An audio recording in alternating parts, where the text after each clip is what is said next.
ये कहानी मालकिन और उसकी नौकरानी के विवादास्पद संबंधों के इर्द गिर्द घूमती है और इस फिल्म का नाम है फेलिक्स ऑस्ट्रिया, जो रिलीज हुई थी 2020 में। फिल्म की शुरुआत में हमें एक लैब का सीन दिखाया जाता है। साल है 28 सितंबर 1868 और जगह ऑस्ट्रो हंगरी में एक छोटा सा गांव स्टैनिस्लाविव। डॉक्टर एंगर अपनी लैब में काम कर रहे हैं, तभी उन्हें बाहर से लोगों की चिल्लाने की आवाजें आती हैं और वो देखते हैं कि बाहर आग लगी हुई है। वो भागकर बाहर जाते हैं और हमें पता चलता है कि ये आग डॉक्टर एंगर के घर पर लगी थी। इस आग में उनकी पत्नी जलकर मर जाती है और हम कारपेट में लिपटी 2 बच्चियों को देखते हैं। इनमें से एक है डॉक्टर एंगर की बेटी एडेला और उनके नौकर की बेटी स्टेफा। स्टेफा ने भी अपने माँ बाप को इस आग में खो दिया है। पड़ोसी इन दोनों को बचाने में कामयाब होते हैं। फिल्म 25 साल आगे बढ़ जाती है। एडेला की शादी पेट्रो नाम के एक आदमी से हो चुकी है, जिसका मूर्ति बनाने का काम है। स्टेफा उन दोनों के साथ एक मैजिक शो देखने आई है। शो काफी शानदार था। स्टेफा के आगे 2 औरतें अपनी बड़ी सी पंखों वाली हैट पहनकर बैठी हुई थी, जिस वजह से स्टेफा को शो देखने में परेशानी आ रही थी। वो पेट्रो से सीट्स एक्सचेंज करने को कहती है, लेकिन वो मना कर देता है। एडेला पेट्रो से रिक्वेस्ट करती है कि वो स्टेफा के साथ अपनी सीट्स बदल ले, लेकिन पेट्रो को लगता है कि नौकरानी के साथ अपनी सीट्स बदलने की वजह से उसकी इमेज खराब हो जाएगी। स्टेफा उन दोनों औरतों से अपनी हैट्स उतारने को कहती है। उन औरतों को आर्ग्यू करता देख पेट्रो उसके साथ सीट बदलने के लिए मान जाता है और सब शो का आनंद लेने लगते हैं। शो में एक छोटा सा बच्चा अपनी फ्लेक्सिबल बॉडी से सबको एंटरटेन कर रहा था। इस बच्चे का नाम है फेलिक्स और ये इसी मैजिशियन का बेटा है। जादूगर अपना जादू दिखाता रहता है। उसके बाद चैप्टर 1 शुरू होता है, जिसका नाम है द मेड। स्टेफा घर की छत से टपकने वाली पानी को बाल्टी में इकट्ठा कर रही है। पेट्रो स्टेफा के पास आता है और उससे एडेला को देने के लिए नींद की दवा मांगता है, क्योंकि मैजिक शो देखने के बाद उसे नींद नहीं आ रही थी। जाने से पहले पेट्रो उसे बताता है कि कल उनके यहाँ नए पादरी आ रहे हैं, तो स्टेफा को उनका खास ध्यान रखना है। उसके बाद हम स्टेफा को बाथरूम में देखते हैं। फिर वहाँ एडेला आती है। स्टेफा उसे अपने हाथों से नहलाती है। एडेला के पर्सनल से पर्सनल काम स्टेफा ही क्या करती थी। पेट्रो उन्हें छिपकर देख रहा था। उसे स्टेफा का यूं एडेला को नहलाना पसंद नहीं है। नहलाने के बाद जब एडेला अपने बेडरूम में पेट्रो के साथ होती है, बाहर स्टेफा मियाँ बीबी के इंटीमेट होने की आवाजें सुन रही थी और वो काफी ज्यादा एक्साइटेड हो जाती है।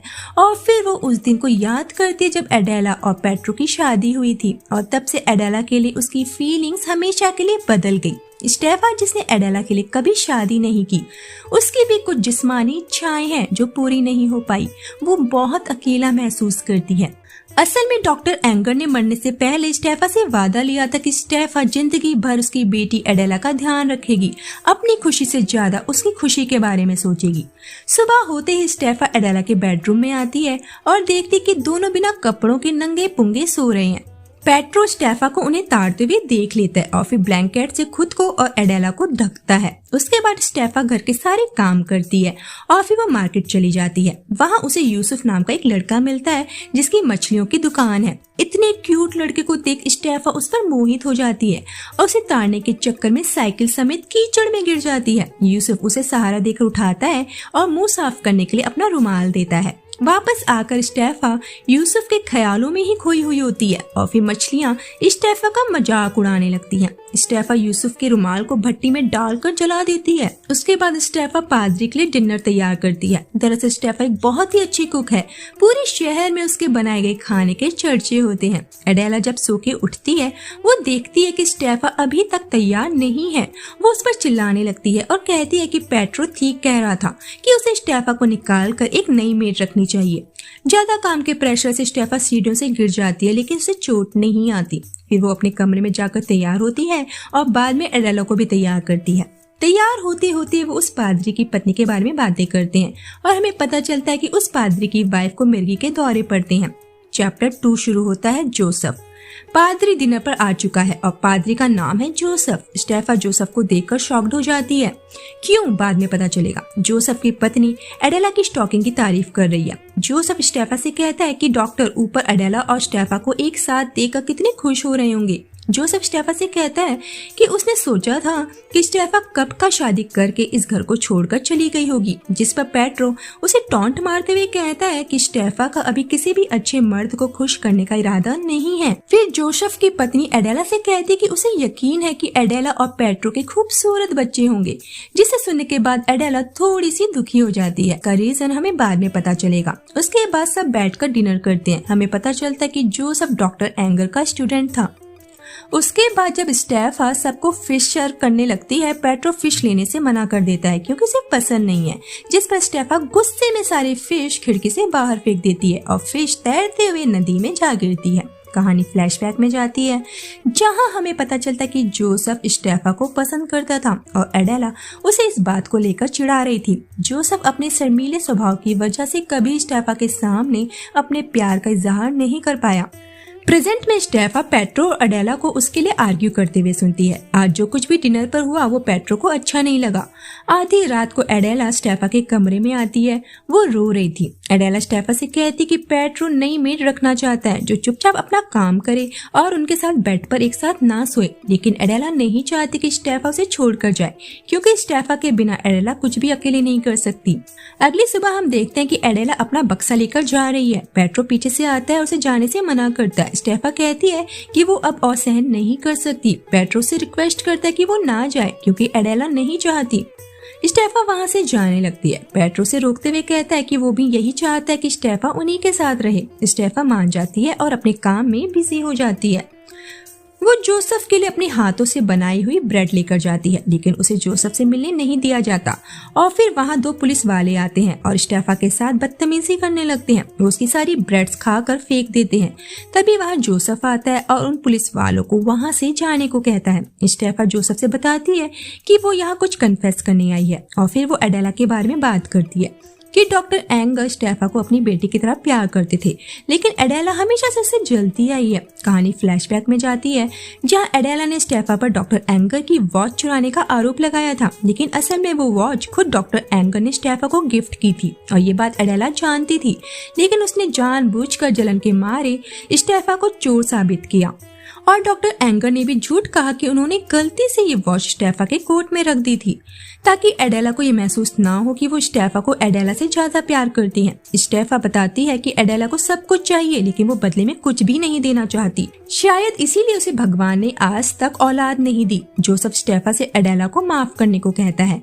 स्टेफा और एडेला पेट्रो की शॉप पर आते हैं, जहाँ उन्हें एक बच्चा मिलता है जो उसी मैजिशियन का बेटा था। चैप्टर 3 शुरू होता है, द बॉय। हम उस बच्चे को पेट्रो के घर पर देखते हैं, जहां उसे नहलाने की तैयारियां चल रही थी। एडेला उसे खुद नहलाना चाहती है और स्टेफा को बाथरूम से बाहर भेज देती है, लेकिन वो बच्चा एडेला से हैंडल नहीं होता और स्टेफा को आकर सब संभालना पड़ता है। स्टेफा काफी अच्छे से उस बच्चे को समझाकर प्यार से नहलाती है। वो बच्चा किसी से बात नहीं कर रहा था, इसीलिए डॉक्टर को ये जांचने के लिए बुलाया जाता है कि कहीं ये बच्चा गूंगा और बहरा तो नहीं है। डॉक्टर बताता है कि बच्चा बोल सकता है और सुन भी, लेकिन सही से खाना ना खाने की वजह से ये कमजोर हो गया है। उस बच्चे की फ्लेक्सिबल उंगलियां देखकर डॉक्टर भी हैरान रह जाता है। डॉक्टर बताता है कि उसने ऐसे बच्चे अपनी लाइफ में बहुत ही कम देखे हैं।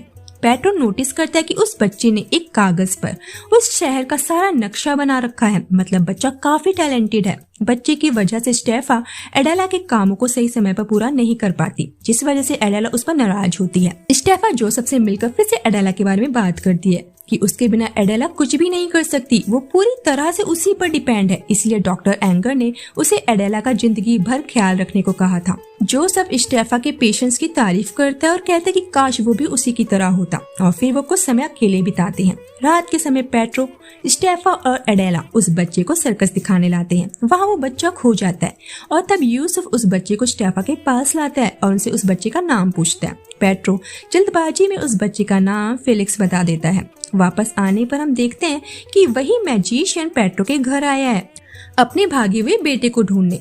उसे किसी से पता चला है कि वो बच्चा यहीं पर है। वो उनके घर पर फेलिक्स को ढूंढने लगता है, लेकिन उसे कुछ नहीं मिलता। फिर वो सब साथ में डिनर करते हैं और मैजिशियन फेलिक्स के बारे में बातें करने लगता है। फिर वहाँ वो उन्हें अपनी कुछ मैजिक ट्रिक्स दिखाता है। फिर वो उन्हें 1000 गिल्डर्स का लालच देकर उन्हें वो बच्चा वापस करने को कहता है।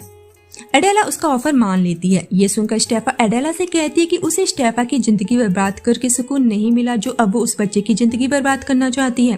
पेट्रो मैजिशियन को वहां से जाने को कहता है। रात में स्टेफा फिलिक्स को लोरी सुनाकर सुला रही है। चैप्टर 4 शुरू होता है। एडेला जोसेफ के घर आई है। जोसेफ के घर की हालत काफी खराब है, चारों तरफ गंदगी फैली हुई है, जिसे देख एडेला वहां से वापस जाने की बात करती है। लेकिन जोसेफ की पत्नी उनसे ना जाने की रिक्वेस्ट करती है और बताती है कि वो बहुत अकेली है। जोसेफ अपने काम में बिजी रहता है, उसके पास कोई भी नहीं है बात करने के लिए। वो एडेला की हेयर क्लिप की तारीफ करती है।